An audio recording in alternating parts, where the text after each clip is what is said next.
মিয়া খেদিবলৈ গৈ বিপদত শৃংখল সহ বহু নেতা শিৱসাগৰত জাৰি 163 ধাৰা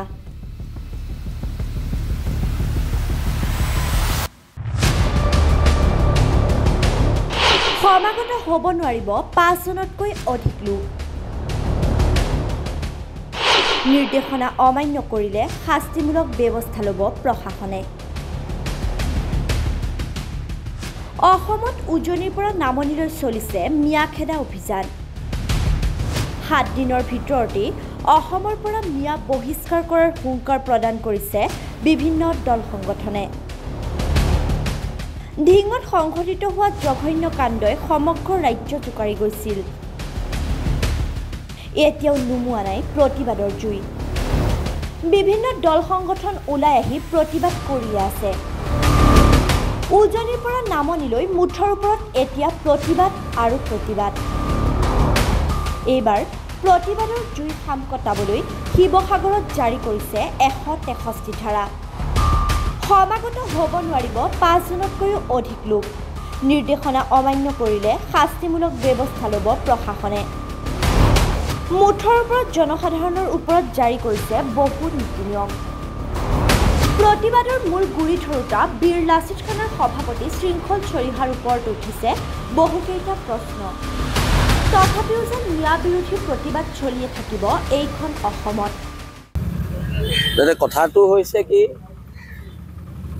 ঐক্যবদ্ধ খিলঞ্জীয়া মানুহ ইয়াত একত্ৰিত হৈছে ধৰ্মৰ ঊৰ্ধত ইয়াত থলগুৰি মানুহ একত্ৰিত হৈছে আৰু ইয়াক ধৰ্মীয় ৰহন যদি কোনোবাই হানিব বিচাৰিছেতো ভুল বিচাৰিছে আব্দুল ৰছিদ মণ্ডলৰ ওপৰত এতিয়া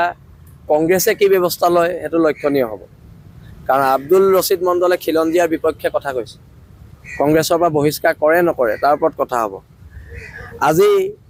প্ৰচণ্ড জাতীয়তাবাদী কিছুমান মানুহ দুদিনমান আগলৈকে কমিউনিষ্ট হৈ থকা কিছুমান মানুহে আজি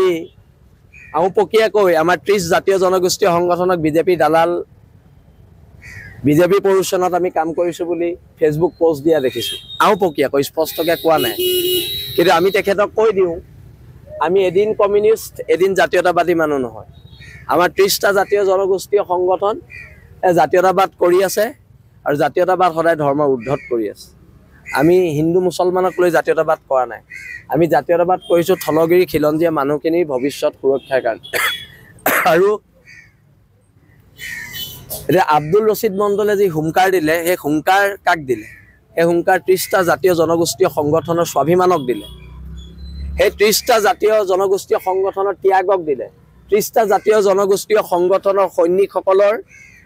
নীতি আদৰ্শক দিলে আৰু সি আজি শিৱসাগৰৰ 30টা জাতীয় জনগোষ্ঠীয় সংগঠন অসমৰ 30টা জাতীয় জনগোষ্ঠীয় সংগঠনৰ অন্তৰত আঘাত দিছে ইয়াৰ বিৰুদ্ধে প্ৰতিবাদ হ'ব আমি কৈছোঁ যে ইয়াত থকা বহিৰাগত মানুহখিনি উজনি অসম ত্যাগ কৰিব লাগে কাৰণ উজনি অসমখন আমাৰ ঘৰ আমি প্ৰথম আমাৰ ঘৰখন আমি ছেফ কৰিব লাগিব ছিকিউৰ কৰিব লাগিব আৰু সেইকাৰণে আমি এটা কথা একদম স্পষ্টকৈ কৈ দিছোঁ যে 7 দিনৰ সময়সীমা আজি 3 দিন গৈছে আৰু 4 দিনৰ ভিতৰত তেওঁলোকে ত্যাগ কৰিব লাগিব তাৰ কাৰণে প্ৰত্যেক মানুহে সহযোগ কৰিব লাগিব প্ৰত্যেক খিলঞ্জীয়া মানুহে সি হিন্দু হওক কি মুছলমান হওক সকলোৱে সহযোগ কৰিব লাগিব আৰু ইয়াত ধৰ্মীয় মেৰুকৰণ যিটো ৰূপ দিয়া হৈছে ধৰ্মীয় মেৰুকৰণৰ সেই ৰূপটোৰ বিৰুদ্ধে এখন সংগ্ৰাম হৈছে আমি এইটো দেখুৱাব বিচাৰিছোঁ যে উজনি অসমৰ থলগিৰি মানুহ না হিন্দু না খ্ৰীষ্টান না মুছলমান আমি ইয়াত থলগিৰি হিচাপে জীয়াই আছোঁ অনাদি অনন্তকাললৈকে থলগিৰি হিচাপে জীয়াই যাম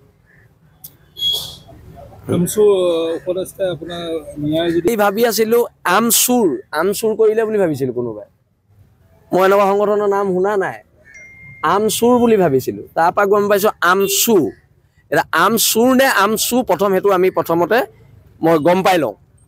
মই ভাবিলোঁ ক'ৰবাত কোনোবাই চুৰ কৰি নিলে শিৱসাগৰত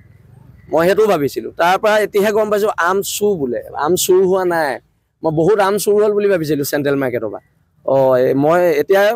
সংগঠনটোনো কি প্ৰথম সেইটো মই জানি লওঁ তাৰপিছত তেওঁলোকৰ ওপৰত আমি ৰিয়েকশ্যন দিম news desk report TS News 24/7